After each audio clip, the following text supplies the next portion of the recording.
السلام علیکم ورحمۃ اللہ وبرکاتہ۔ سبق نمبر 10 نماز تہجد قیام اللیل۔ آج ہم اس کو پڑھتے ہیں بیٹے۔ سب سے پہلے ہے تہجد کا مفہوم۔ تہجد کے معنی ہے نیند توڑ کر اٹھنا۔ نماز تہجد اس نماز کو کہتے ہیں جو رات میں کچھ دیر سونے کے بعد بیدار ہو کر پڑھی جاتی ہے۔ اس کا یہ نام اس لیے پڑا کہ اس نماز سے پہلے آدمی تھوڑی سی نیند لے لیتا ہے اور اس کے بعد نماز کے لیے نیند قربان کر دیتا ہے۔ نماز تہجد کا دوسرا نام قیام اللیل رات میں کھڑے ہونا ہے۔ نماز تہجد رات کے آخری حصے میں پڑھنا افضل ہے۔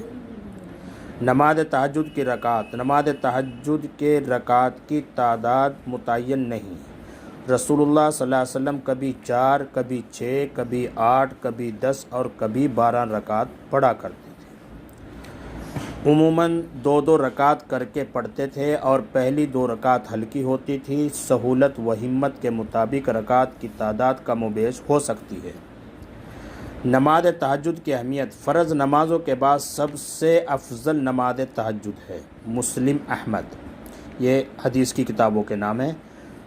آپ صلی اللہ علیہ وسلم کو نبوت کے ابتدائی دور میں اس کا حکم دیا گیا اور اس کا فائدہ بھی بتا دیا گیا تھا۔ قرآن مجید میں ہے، اے اوڑھ لپیٹ کر سونے والے، رات کو نماز میں کھڑے رہا کرو مگر کم، آدھی رات یا اس سے کچھ کم کر لو یا اس سے کچھ زیادہ بڑھا دو، اور قرآن کو خوب ٹھہر ٹھہر کر پڑھو، ہم تم پر ایک بھاری کلام نازل کرنے والے ہیں۔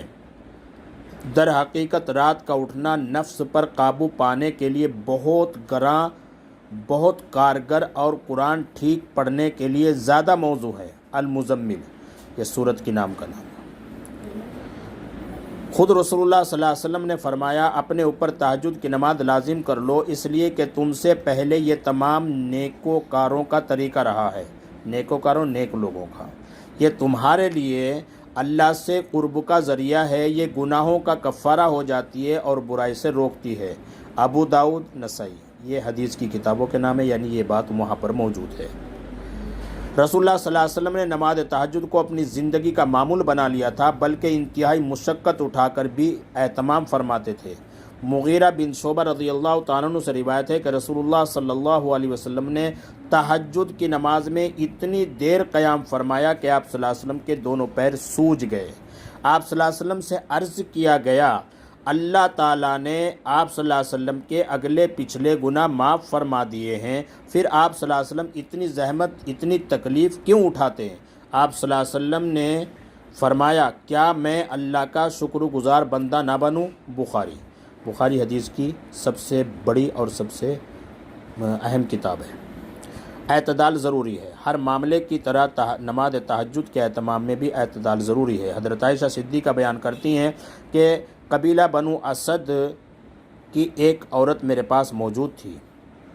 اسی دوران رسول اکرم صلی اللہ علیہ وسلم تشریف لائے۔ آپ صلی اللہ علیہ وسلم نے پوچھا، یہ کون ہے؟ حضرت عائشہ نے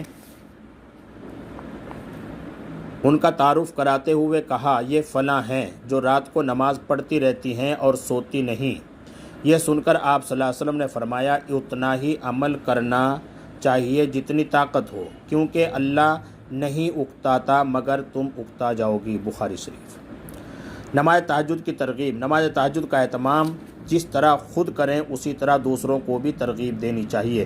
رسول اکرم صلی اللہ علیہ وسلم حضرت فاطمہ اور حضرت علی کو نماز تہجد کے لیے جگایا کرتے تھے۔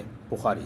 اللہ اس شخص پر اپنی رحمت نازل کرتا ہے جو رات میں اٹھتا اور نماز پڑھتا ہے، اور اپنی بیوی کو بھی نماز کے لیے اٹھا دیتا ہے، اور اگر وہ اٹھنے پر آمادہ نہ ہو تو اس کے منہ پر پانی کے چھینٹے دیتا ہے۔ اس طرح اللہ تعالیٰ اس عورت پر بھی اپنی رحمت نازل کرتا ہے جو رات میں اٹھتی اور نماز پڑھتی ہے اور اپنے شوہر کو بھی نماز کے لیے بیدار کرتی ہے، اور اگر وہ اٹھنے پر آمادہ نہ ہو تو اس کے منہ پر پانی کے چھینٹے دیتی ہے۔ ابو داؤد و نسائی۔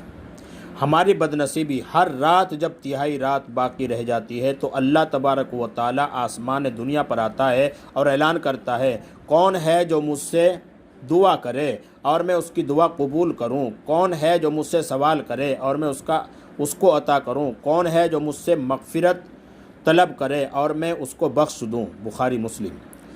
یہ ہماری کتنی بڑی بدنصیبی ہے کہ اللہ تعالیٰ کے اس اعلان رحمت اور نوازش پر لبیک نہیں کہتے، سستی، کاہلی اور آرام طلبی کی وجہ سے سوتے رہ جاتے ہیں اور اللہ کی رحمت و مغفرت سے محرومی ہمارے حصے میں آتی ہے۔